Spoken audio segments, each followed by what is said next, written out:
Links are a great way of connecting one web page to another web page, but they can also connect one part of a web page to another part of that same web page, especially on really long web pages, like for a table of contents.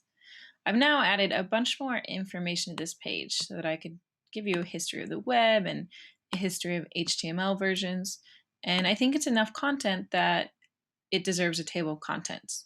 And I've started one up here, just an unordered list with list items which each of the section titles. And I want to link each of these section titles so you can click them and just go to that part of the page. To do that, I once again use the A tag. So I'll start by just wrapping this title in start and end tags for A. Now, what should go as the href of this link?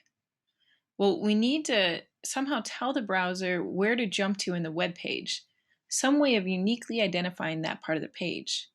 If you've learned CSS selectors already, you've actually seen how to do this, in fact. We can do it by adding an ID attribute to a tag. Let's scroll down and find the heading here. And we'll add an ID attribute to this heading. So I'm going to put my cursor in H2, type ID equals, and come up with a good identifier that's unique, like web-history. Okay, let's scroll back up to the link.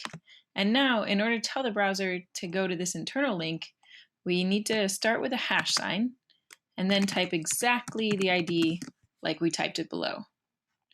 Okay, so now pause this talk through and try clicking the link. Go on, I will wait. Clicky, clicky, clicky, clicky, clicky, clicky, clicky. Okay, did you see it scroll down to the section? Then it worked. We can add more links like that by putting ID attributes on every heading and making A tags that point at them, but I'll leave that for you to try. The big thing to remember is that the IDs must be unique because otherwise the browser won't know where to jump to.